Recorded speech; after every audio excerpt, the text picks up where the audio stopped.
वालेकुम हाँ जी। सलाम। Yes sir. Yes sir. वालेकुम सलाम सर। अच्छा चलें, we are about to discuss SURF which is also a very well known method of matching points across images. तो बेसिकली वी नो दैट ये सारी इंग्लिश लिखी हुई है ना, इसका मतलब ये है कि हमने जो है ना, हमने स्विफ्ट में ना एक सेकंड डेरिवेटिव कैलकुलेट करना होता है।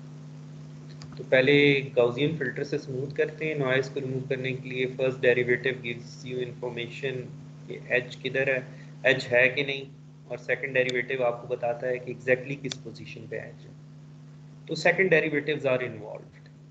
सो हमने जो है ना गाउसियन फिल्टर, फर्स्ट डेरिवेटिव और सेकंड डेरिवेटिव, ये जो तीनों फिल्टर्स थे ना, इनको कन्वॉल्व करके ना एक कम्युलेटिव फिल्टर बना लिया था। उसका एक नाम था, क्या नाम था उसका? लेप्लासियन ऑफ गॉसियन। गाउसियन। ठीक है ना। तो अगर आपके पास एक इमेज है, अभी हम देखते हैं कि कैसे इंटीग्रल इमेजेस जो आपने असाइनमेंट नंबर 1 में सॉल्व किए हैं ना, कैसे आपको हेल्प करते हैं। तो लेट्स से वी हैव एक मिनट, आर वी रिकॉर्डिंग? अच्छा यस वी आर। तो ये आपके पास एक इमेज है ना, तो और ये आपका वो लप्लाशियन ऑफ गाउसियन वाला जो है ना, लप्लाश एल ओ। तो ये आप करना चाहते हैं तो आप इसको यहाँ पे प्लेस करेंगे। फिर क्या करेंगे आप, ये जो इमेज की वैल्यू है पॉइंट बाय पॉइंट मल्टीप्लिकेशन करेंगे और सम कर देंगे। This is what convolution is, right. और अगर ये चीज़ सिमेट्रिक हो तो कन्वोल्यूशन और कोरिलेशन में कोई फ़र्क नहीं होता। तो basically it is summation of products. इस तरह की कोई इक्वेशन आप कैलकुलेट कर रहे होते, ठीक है। Do you agree with this thing? Yes sir. अच्छा, तो इसमें ये है कि आप इमेजिन करें कि इमेज की वैल्यूज़ तो जो हैं सो हैं। अगर मेरे फ़िल्टर की ये वाली वैल्यू, ये वाली वैल्यू, ये वाली वैल्यू और ये वाली वैल्यू एक ही है, तो ये चार वैल्यूज़ एक ही हैं, इसका मतलब है चार टर्म्स हैं जिनमें ये वाली वैल्यू कॉमन है, ठीक है। मैं ये कर सकता हूँ ना कि मैं वो समेशन, वो जो सादा समेशन है वो ये है कि इमेज की वैल्यूज़ को जमा कर लूँ और इसको x से मल्टीप्लाई कर दूँ। x कॉमन है ना चार टर्म्स में, वो तो बाहर ले जाऊँगा। फिर अगर लेट से अगली चार वैल्यूज़ फिल्टर की सेम है, इनको y कह देता हूँ, तो y मैं बाहर ले लेता हूँ और ये जो बाकी इमेज की वैल्यूज़ हैं उनको जमा कर लेता हूँ। Can I do this? ये मैं कर सकता हूँ।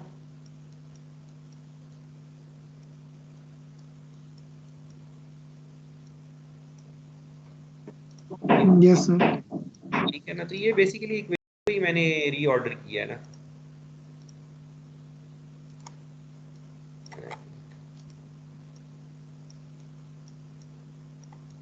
ठीक है, तो ये, तो इसका क्या फ़ायदा, इस तरह अगर मैंने रीऑर्डर कर भी लिया, इंटीग्रल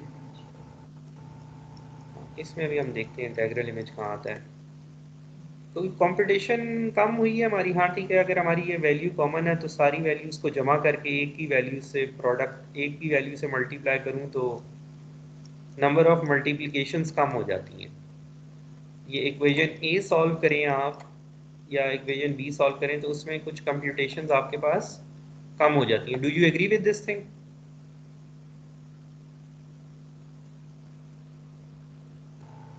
यस अच्छा, तो ये जो बंदा था ना, जो भी स्टूडेंट था, इसने ना प्लॉट करके देखा कि फ़िल्टर की शक्ल कैसी होती है। ये जो हम लेप्लाशियन ऑफ गाउसियन, लेप्लाशियन ऑफ गाउसियन का फ़िल्टर इस तरह का होता है। आपने ना नीचे वाला देखा होगा, सेंटर में कम वैल्यू है ब्लैक, फिर थोड़ा सा ऊपर आए तो बहुत बड़ी वैल्यू है वाइट दोनों साइडों पे। ये देखा हुआ है ना आपने फिल्टर, ये हमने नोटबुक में plot किया था एक। Yes sir. ठीक है, तो ये मैं इधर ड्रॉ करके भी दिखा देता हूँ। सेंटर में वैल्यू है कम और साइडों पे वैल्यू है ज़्यादा। This is the black part, these are the two white parts and we are looking it from the top। तो ये क्योंकि y डेरिवेटिव की बात हो रही है तो इस वजह से changes in this along the rows। तो इसने कहा कि कुछ वैल्यूज ज़्यादा डिफरेंट नहीं लगती मुझे, तो मैं जो है ना इनको क्वांटाइज कर, ये फिल्टर यू के लेफ्ट पे बना है, मैं राइट वाला कर लेता हूँ। तो इसने लैप्लाशियन ऑफ गाउसियन को कन्वर्ट कर लिया एक बॉक्स फिल्टर में, इसको ये बॉक्स फिल्टर का नाम देता था। तो कुछ ज़्यादा चेंज नहीं किया उसने वैल्यूज़ में, उसने करके देखा कि मैं करके देखता हूँ क्या होता है क्वांटाइजेशन का इफेक्ट। तो अगर आपकी वैल्यूज़ ये हो जाएंगी, अगर आप ये लैप्लाशियन ऑफ गॉसियन फिल्टर को बॉक्स फिल्टर में कन्वर्ट कर देंगे तो आपको फ़ायदा क्या होगा कि जब आपने इस फिल्टर को इमेज से मल्टीप्लाई करना है ना, तो ये जो इमेज के सारे पिक्सल्स इस वाइट वाले रीजन में आ रही हैं उनको पहले आप जमा कर लें और 1 से मल्टीप्लाई कर दें, और इमेज के सारे पिक्सल्स जो इस ब्लैक वाले रीजन में आ रही हैं उनको पहले जमा कर लें और -2 से मल्टीप्लाई कर दें और सम रिजल्ट वाली चीज़ में जमा कर दें। ठीक है, तो बेसिकली तीन तीन मल्टीप्लिकेशंस होंगी। Do you agree with this thing? Sir हम इसमें ये ब्लॉक की लेंथ और विड्थ किस तरह डिफाइन करेंगे, based on the value of sigma या किसी और तरीके से? हाँ, बस इसने हर सिग्मा के लिए कर लिया ना। इसने कहा कि जो भी फिल्टर होगा ना उसकी शक्ल तो ऐसी ही होगी, मैं जो मर्जी सिग्मा रखूं। सिग्मा का मतलब ये होगा कि ये नंबर ऑफ बॉक्सेस, ये आपको क्या 9x9 का नजर आ रहा है? सर अभी वो 2x5 एक का नजर आ रहा है, शायद 3x4। नहीं नहीं नहीं, ये ग्रे वाली वैल्यूज भी देखे ना, 1 2 3 4 5 6 7 8 9, 9x9 का। तो जो सिग्मा चेंज होगा ना, तो हर सिग्मा के लिए ना एक बॉक्स फिल्टर आप बना सकते हैं। आपने कुछ लिमिटेड सिग्मा ही अप्लाई करने होते हैं ना, यस सर। तो आप हर फिल्टर के लिए ना उसका एक रेप्लिका बना सकते हैं which contains the quantized values for the filter. तो इसने ना ये फिल्टर बना लिए। इसने कहा, अब ये देखें, ये this is just hand crafted trick that will save time, no fancy mathematics. अगर आपको इंटीग्रल इमेजेस की समझ थी ना तो आप ये ऑपरेशन आप भी परफॉर्म कर सकते हैं। इसने प्लॉट किया, इसने देखा कि अच्छा कुछ ज़्यादा फर्क नहीं है, मैं ये करके देखता हूँ। इसने काफ़ी सारी वैल्यूज ट्राई की होंगी, 1 की जगह 0.5 लिखा होगा, -2 की जगह -0.5 लिखा होगा। तो finally he came up with these values which were giving better results. तो इसके बाद जो है ना इसने कहा कि मैं करूँगा ये कि ये जो मैंने सेकंड डेरिवेटिव कैलकुलेट करने हैं ना, ये जो एल एक्स एक्स आपके सामने लिखे हुए आ रहे हैं, L X Y, these are basically Laplacian of Gaussian यहाँ पे लिखा हुआ है। तो मैं इनकी जगह ना ये इस वाले फिल्टर को यूज़ करूँगा, ब्लॉक फिल्टर को। और वो कैलकुलेट करना आसान है। क्यों है वो कैलकुलेट करना? उसको जल्दी कैलकुलेट कर सकते हैं आप। कैसे जल्दी कैलकुलेट कर सकते हैं कि आप इस वाइट वाले पोर्शन की सारी वैल्यूज, अगर आपने अपने इमेज का इंटीग्रल इमेज बनाया हुआ है ना, तो you can get the sum of this white pixels very quickly. और जैसे ही आपको सम ऑफ वाइट पिक्सल्स जल्दी मिल जाएगा ना, तो आप जो है ना उसको -1 से मल्टीप्लाई कर देंगे। तो इस तरह ये box filters combined with integral images give you very fast computations, जो कि स्विफ्ट नहीं कर रहा था। तो मे बी स्विफ्ट का एम था परफॉर्मेंस बेहतर करना। जब सबसे अच्छी परफॉर्मेंस वाला सिस्टम आ गया तो इन्होंने कहा कि यूं इम्प्रूव करना चाहिए। सर, तो जी ये जो स्टेप है ये एक तरह से अप्रोक्सीमेशन नहीं है, तो इसकी वजह से हाँ, कोई एरर नहीं आएगा हमारे उसमें रिजल्ट में? उसने करके देखा ना कि कितना एरर आ सकता है। तो ये इक्वेशन आप देख रहे हैं, ये जो आपको नज़र आ रही है नीचे, ये बिल्कुल वो हैरिस वाली इक्वेशन जैसी बन रही है। ये कुछ मल्टीप्लाई हो रहा है, माइनस एक वैल्यू मल्टीप्लाई हो रही है। तो बहरहाल उसने कहा कि ये देखें ना, यहाँ लिखा है बेस सजेशन, इसने कहा W.9 यूज़ करें ना, तो ये जो आप अप्रॉक्सीमेटेड मैट्रिक्स को समराइज करते हैं और मैट्रिक्स को समराइज करते हैं ना, कुछ खास फर्क नहीं पड़ता।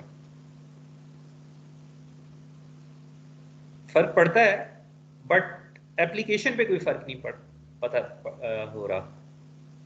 तो this was just a trial and error thing, not something which he dreamed in his dreams and woke up and said कि नहीं ये होना चाहिए, और नॉट लाइक न्यूटन और Einstein who were proving things mathematically.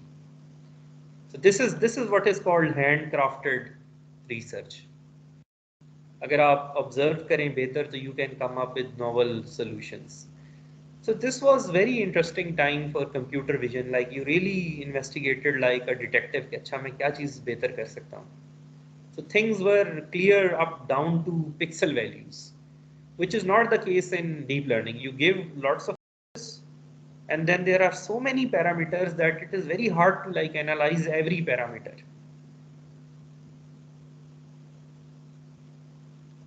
तो अच्छा, तो इस तरह जो है ना काम स्विफ्ट वाला ही हुआ है, लेकिन थोड़ा जल्दी हो गया। तो अच्छा ठीक है, तो सही है। तो उसके बाद जो है ना लोगों ने कहा कि अच्छा स्विफ्ट और सर्फ तो बहुत अच्छे हैं, लेकिन अभी भी जो है ना काफ़ी टाइम लेते हैं।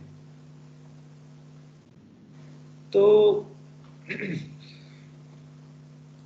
लोगों ने कहा कि अच्छा why are we using such complex matrices to detect a corner. देखिए वो जो बात मैंने आपको पहले ही कही थी कि हैरिस ने बड़ी सोफिस्टिकेटेड टेक्निक यूज़ की है। तो एक बंदे ने प्लॉट करके देखा, उसने कहा ये मैं कॉर्नर पे जूम इन करता हूँ तो मैं देखता हूँ कि एक कॉर्नर वो होगा जिसके उसने एक सर्कल बनाया कॉर्नर के इर्द गिर्द and there were like 16 pixels. ये आपको सर्कल बना हुआ नजर आ रहा है इस पिक्सल के इर्द गिर्द, ये पिक्सल P है, इसके इर्द गिर्द मैंने एक सर्कल बनाया है and there are how many pixels out there, 12. तीन और दो, तीन और तीन और तीन 12, और ये चार और भी है ना 16 है। उसने कहा कि मैं सिंपल सा एक रूल बना लेता हूँ कि अगर इस पिक्सल P की वैल्यू एक खास थ्रेशोल्ड से इन 16 में से 12 पिक्सल से मुख्तलिफ है ना, तो ये कॉर्नर है। अब आप देखें entire mathematics went out of the window and simple heuristics started playing a role. ठीक है, तो that is why when you see a thing which is very nicely mathematically explained and detailed, it doesn't mean that it needs to be that way. It can be simpler. तो इन्होंने कहा मैं बस इन pixels को देखूंगा, अगर ये pixel इनमें 16 में से 12 पिक्सल से मुख्तलिफ है तो ये कॉर्नर है। So this thing is even faster because here you are not performing any convolutions. These are just comparisons, and comparisons are very fast.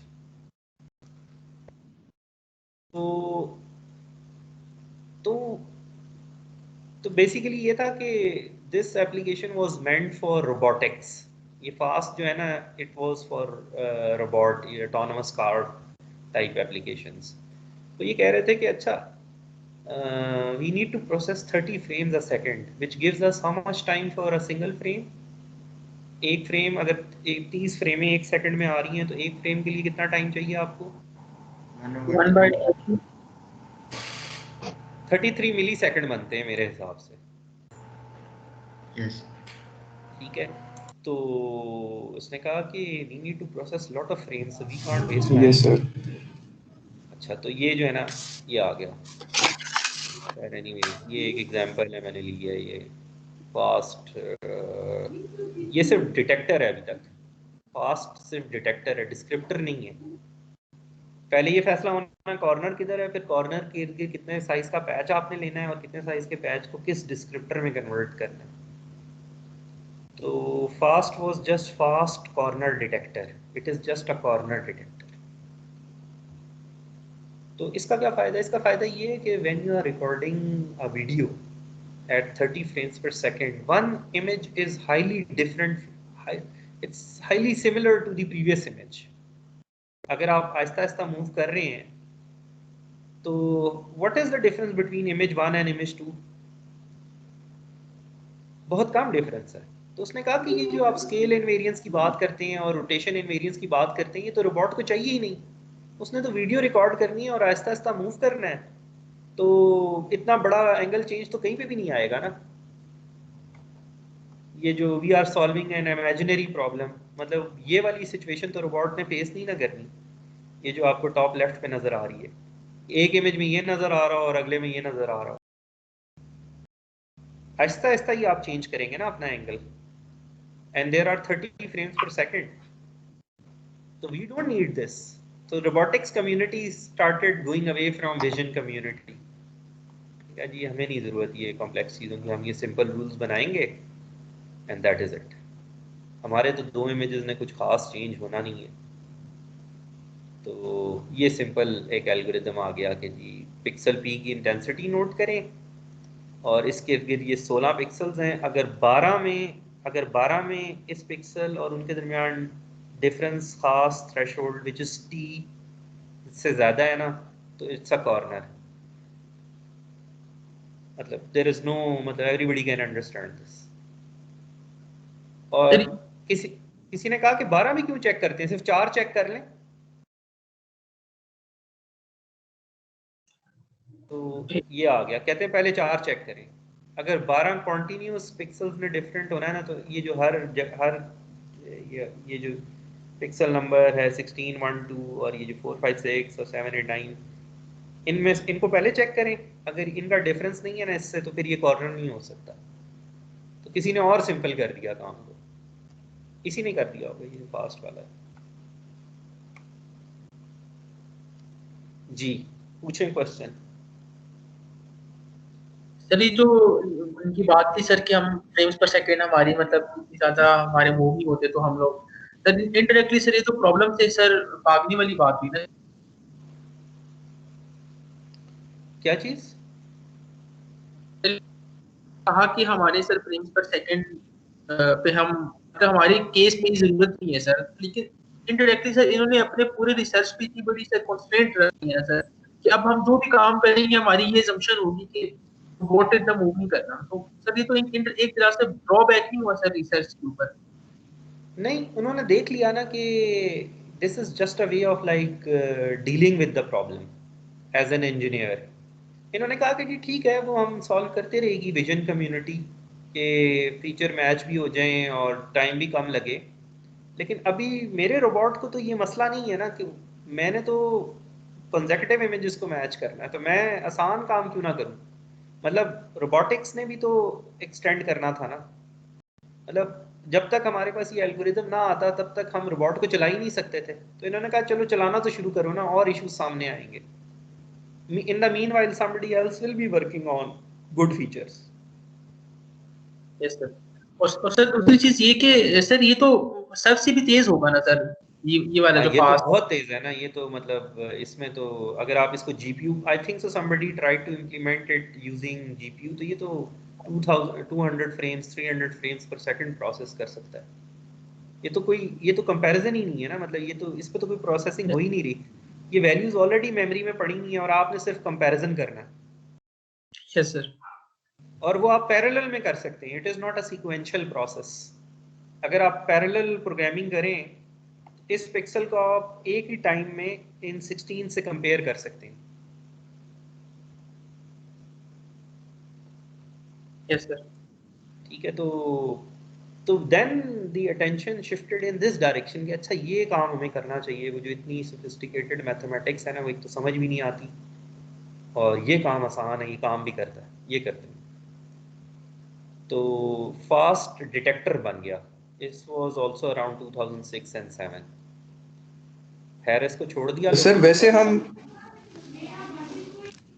हम यूजुअली ये जो हमारा सर्कल आ रहा है डिटेक्शन वाला, ये हम पूरी अपनी इमेज के ऊपर रिवर्स करते हैं ना, देन कंपैरिजन करके हम बताते हैं कि इफ लाइक 12 और 4 वैल्यूज आर डिफरेंट, तो देन दिस हाँ particular pixel is a corner. जी जी। तो सर वो ट्रिवर्स करते हुए अगर हम लाइक फॉर लूप लगा रहे हैं, तो फिर उसको टाइम नहीं लगेगा थोड़ा सा तो आप फॉर लूप कि लगा वो रहे हैं पूरे? ना, आप उसे पैरेलल कर दें।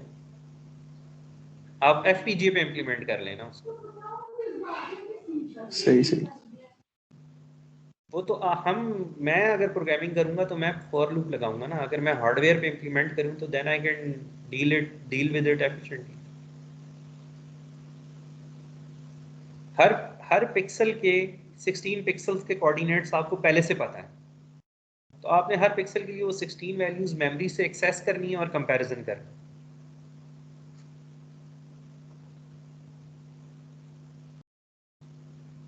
तो यस सर। तो ये डिटेक्टर हो गया हमारे पास। फिर किसी ने कहा कि अच्छा ये अब देन केम दिस ब्रीफ। इसने कहा कि अच्छा डिटेक्शन तो आपने तेज कर ली है ना, लेकिन वो जो स्विफ्ट का डिस्क्रिप्टर आप बनाते हैं उसमें भी बड़ा टाइम लगता है। डिस्क्रिप्टर बनाने में क्या करना पड़ता है, आपको ग्रेडियंट कैलकुलेट करने पड़ते हैं, फिर उनके हिस्टोग्राम बनाने पड़ते हैं, फिर आप उनको स्टैक करते हैं। तो स्विफ्ट का जो डिस्क्रिप्टर है ना, इट्स वेरी टाइम कंज्यूमिंग। इसने कहा कि डिस्क्रिप्टर भी इतना मुश्किल बनाने की क्या ज़रूरत है, जब आपके एक इमेज से दूसरे इमेज में कुछ चेंज ही नहीं होना, तो डिस्क्रिप्टर भी आसान वाला बनाते हैं। ये चेक करें ब्रीफ कब आया था। This will be around 2010 I think सो।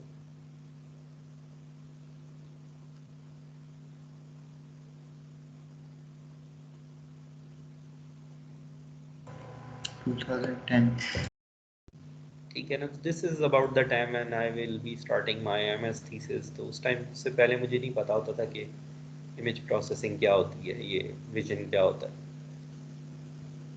तो एनीवेज, तो I was like really amazed with SURF and SIFT, और हर कोई ना यही पेपर पढ़ रहा होता था उस time. I wish somebody had explained me this कि भाई आपको इतने मैथ में ना इन्वॉल्व होने की ज़रूरत नहीं है। Sometimes the ideas can be really simple. Unfortunately, this thing comes with experience, but you people are lucky that you know this history. तो इसने कहा कि ठीक है, जिस तरह फास्ट ने कॉर्नर सिंपल डिटेक्ट किया ना, हम भी यही करते हैं। हम एक पैच लेते हैं, लेट्स सी, ये मेरा, इसमें जितने भी पिक्सल हैं, तो मैं ना एक सिंपल डिस्क्रिप्टर, एक रूल्स बना लेता हूँ कि मैं इस पिक्सल को ना पहले इससे कंपेयर करूंगा, किसकी वैल्यू बड़ी है। अगर सेंटर वाली पिक्सल की वैल्यू बड़ी है तो 1 कह दूंगा, अगर इस कॉर्नर वाले की वैल्यू बड़ी है तो 0 कह दूंगा। फिर मैं इस पिक्सल को ना किसी और रैंडम पिक्सल से कंपेयर कर दूंगा, तो जो उनके कंपैरिजन का रिजल्ट है ना, वो भी इधर लिख दूंगा, तो बाइनरी रिजल्ट्स आते जाएंगे मेरे पास। तो ये मेरी मर्जी है कि मैं इस पिक्सल को ना कितने पिक्सल से कंपेयर करूं, तो ये मेरे पास एक बाइनरी वेक्टर बन जाएगा।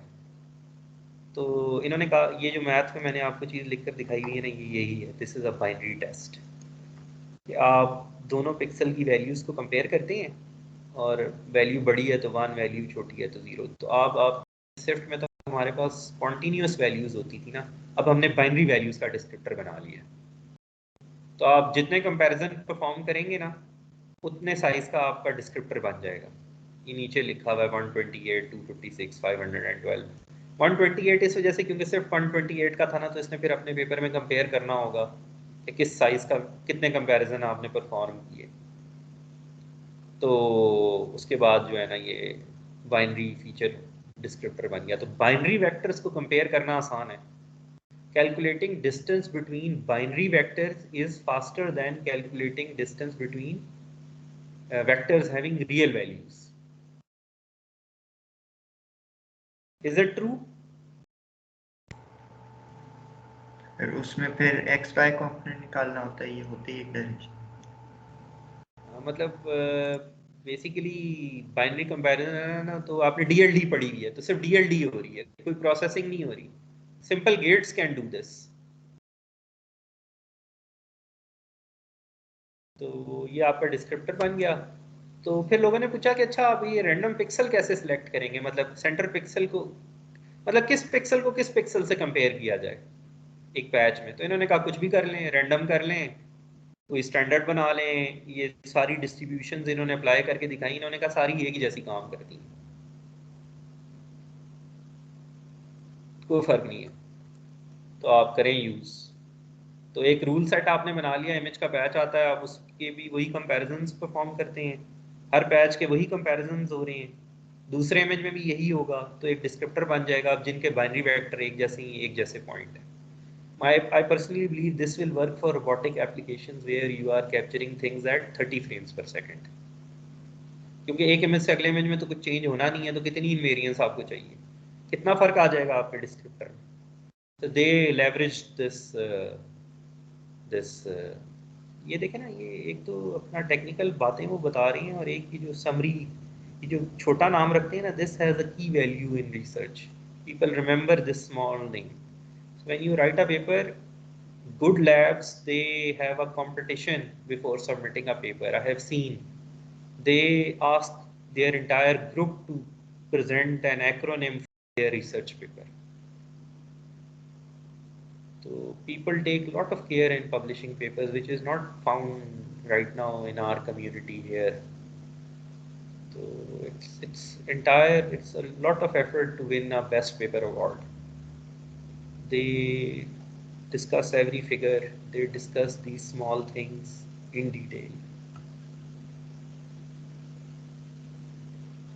तो अब हमने डिटेक्टर भी तेज़ बना लिया और हमने डिस्क्रिप्टर भी तेज़ बना लिया, और फिर एक बंदा आया, उसने कहा कि अच्छा मैं दोनों को कंबाइन करके ना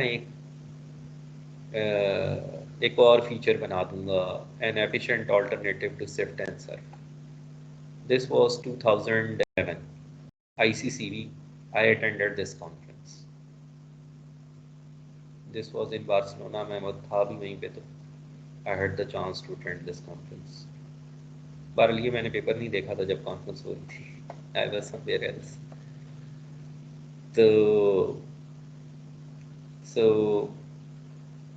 So this is where they came up with this alternative, and this has like 7,000, 8,000 citations. And then I changed my lab from Germany to Spain in 2011. So they work in SLAM. SLAM is about finding the location of camera using images only, which is very important for building a map. अगर आपको आपकी location ही ना पता तो आप map नहीं बना सकते, और अगर मैप नहीं होगा ना रिपोर्ट के पास तो वो काम नहीं कर सकता. तो इन्होंने they took this thing and they just plugged it into their standard pipeline. पहले जो भी फास्ट यूज़ करते थे या ब्रीफ यूज़ करते थे, जब इन्होंने ORB यूज़ किया ना, तो इनकी परफॉर्मेंस रियल टाइम भी हो गई और पिछले सिस्टम से बेहतर भी हो गई. So I remember I was sitting in the lab and this guy was a new PhD student, 1 year junior to me, and he came in the lab and he could not understand कि अच्छा ये SLAM कैसे काम करता है, इसको मैं कैसे इंस्टॉल करूँ. तो one of my colleagues, he sat with him and he implemented, पहली दफ़ा उसने implement करके दिया उसको जो previous SLAM system था. This was 2013. It was just his luck. He plugged this feature into this thing and this became really famous. So this is how luck helps you. Sir आप किस चीज़ पे काम कर रहे थे? Maybe I was working on sort of single image depth calculation. तो ये थोड़ा क्लासिक सिस्टम हो चुका था, हैंडक्राफ्टेड फीचर्स थे. So I was not interested in this SLAM system. I wanted to detect objects and calculate geometry. मतलब machine learning वाला aspect नहीं है अभी इस पाइपलाइन में. This is this classic pipeline. Sir ये जिस साल की बात है तब एलेक्सनेट आ गया था ना? एलेक्सनेट 2013 में आया था. 2013 में people started noticing it. तो ये जो कॉन्फ्रेंस है ना, ये वाली जो कॉन्फ्रेंस है, ये जो 2011 वाली है जो मैंने अटेंड की है, तो I was sitting in a workshop, और जो है जो सबसे एक वर्कशॉप थी जिसमें सारे बड़े रिसर्चर्स थे. तो मैं जल्दी से जाके ना बैठ गया आगे. मैंने कहा ये वर्कशॉप तो मैंने ज़रूर अटेंड करनी है. तो मुझे मेरे प्रोफेसर ने कहा कि I will give you funding to attend only 2 days. I was in another city, I had to travel to Barcelona. फिर मैंने देखा कि मैं किस दिन ये कॉन्फ्रेंस है ना, तो वर्कशॉप किस दिन है. कॉन्फ्रेंस तो मैंने छोड़ दी, मुझे वर्कशॉप में इंटरेस्ट था. तो सारे बड़े बड़े ये वो जो जिनके मैंने पेपर पढ़े थे ना आज तक, उन सब से मैंने मिलना था. ये मैंने लिस्ट बना ली थी अपने पास कि ये इस वर्कशॉप में बैठा होगा, इधर जाके मैंने इससे ये सवाल करना है, ये इधर बैठा होगा, इधर से मैंने इससे ये सवाल करना है. तो guy like used this opportunity to meet with all the big names in vision. तो मैं बैठा हुआ था ना इस वर्कशॉप में, तो दिस गाय वाज एक्सप्लेनिंग 2011 में हमारा बेस्ट ऑब्जेक्ट डिटेक्टर था, उसको हम कहते थे डिफॉर्मेबल पार्ट्स मॉडल, डीपीएम। वो हमारा सबसे अच्छा ऑब्जेक्ट डिटेक्टर होता था, everybody used to work on that. अगर आप 2010-11 के पेपर्स देखेंगे and it was only about deformable parts model. तो this guy was sitting and he was like saying कि अच्छा पिछले 5 सालों में ना ऑब्जेक्ट डिटेक्शन में कुछ भी नया नहीं हुआ। Every year we come to our conference और जो है ना सिर्फ इंक्रीमेंटल इम्प्रूवमेंट होती है हमारे object detectors. For example even detecting a chair is very difficult. अब चेयर डिफ़िकल्ट इस वजह से क्योंकि वो टेक्सचर लेस होती है ना, फ्लैट होती है, तो उसमें कॉर्नर वगैरह होते नहीं है। फेस डिटेक्ट करना आसान है क्योंकि बहुत सारे फीचर मिल जाते हैं। तो इसने कहा कि you see how easy this problem is कि एक वर्टिकल प्लेन है और एक हॉरिजॉन्टल प्लेन है and we are unable to like detect it. तो मे बी ही न्यू कि इसकी लैब में कुछ हो रहा है। इसकी लैब में ना मतलब the AlexNet was out in 2011 or 12 and this guy in his lab was working on these deep architectures. तो 2011 में they were making fun of deep learning. I heard a talk where they were saying that now the machine learning community is starting calling neural networks deep neural networks. So they are just selling the same old thing with a new tag. So it just so happened that 2013 when I beat all the object detectors and everybody started talking about deep networks. So I saw this transition happening in front of me. वही बंदा जो कह रहा था कि deep learning is it's then later on people figured out कि क्या हुआ ये कि बहुत बड़े-बड़े data sets लोगों ने बनाने शुरू कर दिए around 2008, 9 and 10 और ये GPUs आ गए हमारे पास जिन पे हम उनको रन कर सकते थे।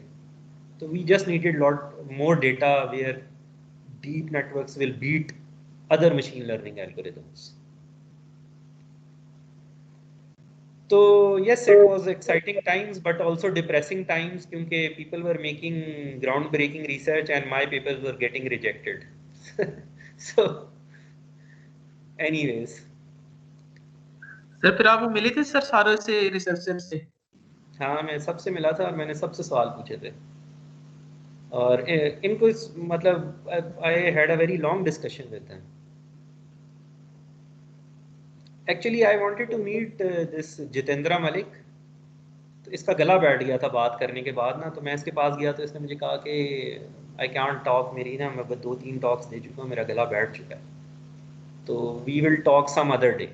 अब मैंने तो आना नहीं था किसी और दिन, तो आई वाज डिसअपॉइंटेड, पर मैंने कहा चलें ठीक है, जितना मैंने तो ट्राई कर लिया। फिर मैंने कोने में खड़ा चाय पी रहा था ना, तो इसने मुझे देख लिया कोने में, ये वो खड़ा है, तो उसने ये भी चाय पी रहा था, फिर ये खुद आया कि अच्छा now you can ask me, now my throat is working. So people are very like accessible in conferences. They are not like what happens here in Pakistan that if somebody is famous, he will not even talk to you. They are there to get new ideas and they are trained to like talk to people and figure out something new. So जी कि आप माशाल्लाह research पढ़ते रहते हैं। Sir आपकी technique क्या होती है रिसर्च पेपर पढ़ते हुए? क्योंकि अगर हम भी वो अडॉप्ट करना चाहें, लाइक पूरा पेपर आप पढ़ते हैं या सिर्फ एब्स्ट्रैक्ट पढ़ के अगर आपको इंट्रिग करे चीज़ तो आप आगे पढ़ते हैं? इसमें जो सबसे सिंपल स्ट्रेटजी होती है ना, वो with time you will also learn it. इसमें बेसिकली ये होता है कि आप एब्स्ट्रैक्ट ही पढ़ते हैं। For me reading abstract is, मुझे समझ में आ जाती है कि क्या बात हो रही है। तो एब्स्ट्रैक्ट में इफ आई थिंक कि अच्छा इसमें कुछ नोवेल बात की है, read the whole paper. But for you people you need to read papers. जब आप बहुत सारे पेपर पढ़ लेंगे ना, then you will know the story what is going on, you know the background. तो वो वक्त के साथ साथ आपको आ जाएगा। आपने करना ही है कि आपने पेपर पढ़ने, स्किम कर लिया करें पहले पेपर को, get rid of the math, just quickly see the results कितने अच्छे हैं, क्या हो रहा है, इंट्यूशन ले लें। उसके बाद जब when you discuss with people, try to discuss with people outside your domain. कोई आपको केमिस्ट्री का बंदा मिलता है, आप उससे बात करें, कोई फिजिक्स का बंदा। तो creativity is a social issue phenomena. ये मैं पढ़ाता हूँ रिसर्च मेथोडोलॉजी, जब हम पढ़ते हैं ना तो फिर मैं ये ट्रिक्स बताऊँगा how to live your life as a researcher. It is very, आप ना वो बुक पढ़िएगा where good ideas come from, तो it is a research on how to do research. तो एनीवेज अब जो है ना we are reach 2015, I am entering my last year of PhD। 2016 मेरा एक पेपर शायद पब्लिश हुआ था 2014 में। तो anyways the journey is ending, coming to an end. So then we reach SEEKS in 2016। अच्छा, अब आप मुझे बताएं इन दोनों इमेजेस में आपको कुछ फर्क नजर आ रहा है?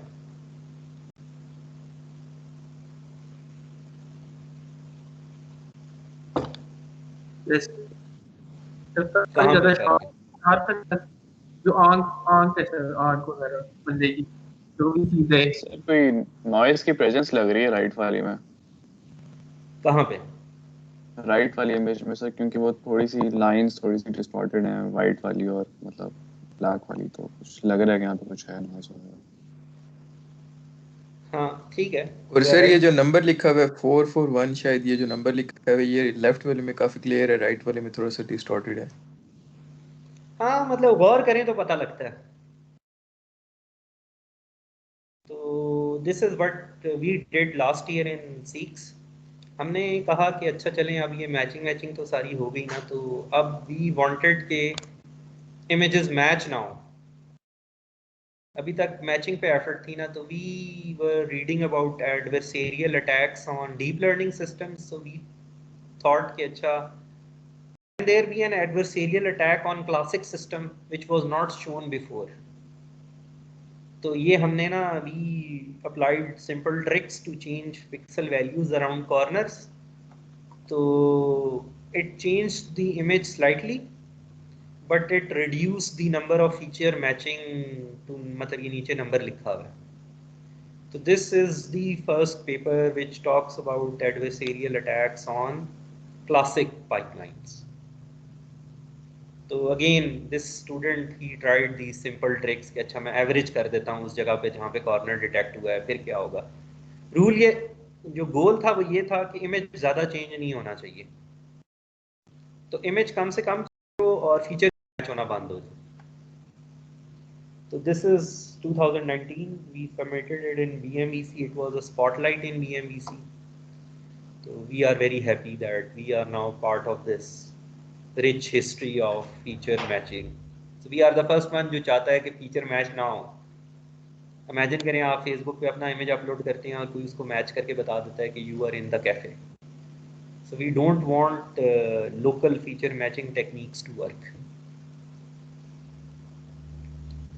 तो चलिए अब हमारे दिल जी सर ये out of the box thinking भी सर बड़ी इंपॉर्टेंट होती है ना सर, मतलब कि सर जब सारे एक जगह पे लगे होते हैं तो फिर ऐसे ख्याल बड़े कम आते हैं कि हम थोड़ा अदर वे अराउंड करके चीज ट्राई करें या इसकी उलट करें। हाँ ये this is I mean not every day this happens and I am not saying that this is the world beating idea. This paper hasn't received citations, I don't know why, but that is the reality। So it is just that it is an exercise that you develop over the years। Some of you will develop it quicker than others। इसमें you have to read a lot of papers, you have to talk to people outside your domain। ठीक है, तो ये जो है ना हमने prove किया था कि ये छोटे टेक्निकल टेक्निक्स करके ना यू कैन डिसीव दिस। अब हमारे दिल में तो बात थी ना कि उस स्लैम के पेपर की कितनी साइटेशन हो गई हैं, 3000 साइटेशन हो गई हैं। तो फिर हमने कहा कि अच्छा पहले हमने फीचर पे अटैक किया ना, अब हम स्लैम सिस्टम पे अटैक करेंगे। तो स्लैम सिस्टम पे अटैक करने का मतलब ये था कि इधर तो आप ये अज्यूम कर रहे हैं कि ना you have access to the image, but in case of robot you don't have access to the image of his camera. तो can you attack his vision system without accessing his camera? This is the challenge. तो इसमें फिर हमने देखा ये ये हमने ना एक ही पैच रिपीट कर दिया कॉरिडोर में, और जगह जगह ना हम ये छोटा छोटा पैच पेस्ट कर देते थे। आप लोगों ने नहीं ऑब्जर्व किया होगा। तो फिर हमने वो स्लैम सिस्टम रन किया ना, तो ये ब्लू लाइन बता रही है कैमरा की ट्रेजेक्ट्री, अगर आप ये पैचेस प्लेस ना करें सीन में, और जब आप पैचेस प्लेस करें ना तो एवरीथिंग गेट्स कंफ्यूज्ड। तो so far we have not been able to convince reviewers that this is really novel। वो कुछ हमारे पर उन्होंने कुछ कहा है हमें करने के लिए, हम कर रहे हैं, but this is also like attacking one of the very well known systems। तो you people someday will say कि हाँ मैंने ये क्लास में पढ़ा था जब पेपर।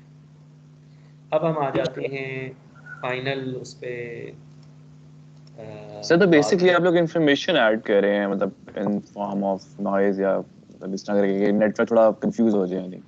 हाँ वो कंफ्यूज करना मुश्किल है ना उसको, क्योंकि वो तो पूरा सीन देख रहा होता है ना, आपने तो छोटी सी जगह तब्दील करनी है। तो चैलेंज ये है कि जगह तब्दील ना हो, तो फिर हमने कहा कि दरवाज़ों पे ना पेस्ट कर देते हैं, क्योंकि अगर कोई रोबोट है उसने दरवाजे के पास तो आना ही आना है ना, या कॉर्नर टर्न करते हुए उसने दीवार के पास आना ही आना है, तो वहाँ पे छोटे छोटे पैचेस पेस्ट किए जाए।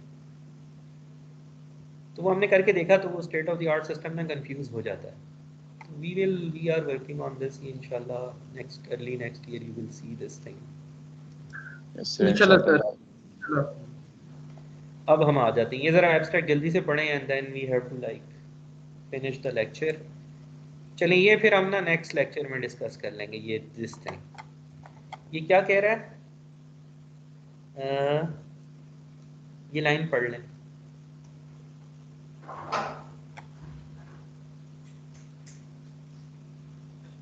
सही इसका मतलब यही है कि जो जो नॉवल सिस्टम है जो मतलब क्लासिक सिस्टम है उनको कंफ्यूज करना थोड़ा मुश्किल है यानी हाँ डीप उनको नेटवर्क से कंफ्यूज करना, हाँ जी उनको देखा जाए कंफ्यूज तो। करना मुश्किल है, क्योंकि वो डायरेक्ट पिक्सल वैल्यूज को डील करते हैं ना, उसके बीच में कोई सिस्टम नहीं है। मतलब ये आपको मैं बात बता देता हूँ, चलिए ये देखें, ये आपका सिस्टम है ना, and this is the input to your system and the output of the system is the product of दोनों के ट्रांसफर फंक्शन को हम मल्टीप्लाई करते हैं ना, दो चीज़ें मल्टीप्लाई हो रही होती हैं, ए मल्टीप्लाई बाई बी। तो A is the input and B is the system. तो सिस्टम को मैं बहुत ज़्यादा चेंज कर दूँ तो आउटपुट बहुत ज़्यादा चेंज हो सकती है, अगर इनपुट को मैं थोड़ा सा भी चेंज करूँ तो जब बहुत कॉम्प्लेक्स सिस्टम है ना बीच में, तो फिर मैं अटैक करना मेरे लिए आसान है। लेकिन अगर एक इमेज है और उसके ऊपर कोई प्रोसेसिंग हो ही नहीं रही, डायरेक्ट वैल्यूज ही आउटपुट पे जा रही हैं, तो then it becomes really difficult to attack that thing unless you, मतलब मैं उसकी इमेज को बिल्कुल ही चेंज कर दूं। ऐसे क्योंकि सर जो डीप नेटवर्क्स होते हैं वो लेयरिंग उनमें बहुत ज्यादा हुई होती है तो फिर वो अगली लेयर पे बहुत डिपेंड कर रहे होते हैं मतलब जो इन्फॉर्मेशन पास हो रही होती है, तो मतलब अगर एक लेयर को भी हम कर देते हैं करप्ट तो पूरा सिस्टम ही खराब हो सकता है। तो इस वजह से उस सिस्टम को अटैक करना मुश्किल है, और ये जो क्लासिक सिस्टम्स हैं इनको अटैक करना थोड़ा नहीं, उसको आसान है और ये क्लासिक को मुश्किल है, क्योंकि सिस्टम बहुत छोटा है बीच में, वो पैरामीटर बहुत ही कम है। तो that is the novelty of that paper जो मैंने आपसे शेयर किया। अब बस ये लाइन पढ़ लेना, तो then we will discuss this thing next week. So we this is another evidence why people should be studying classic vision systems more and not invest themselves into only deep learning। Chale, let's discuss it next week. So hopefully next week I will ask you to submit 1-page summary of your progress with the semester project। तो start working on that। और जिन्होंने अभी तक नहीं किया मुझे contact, they can do it if they want to। Okay।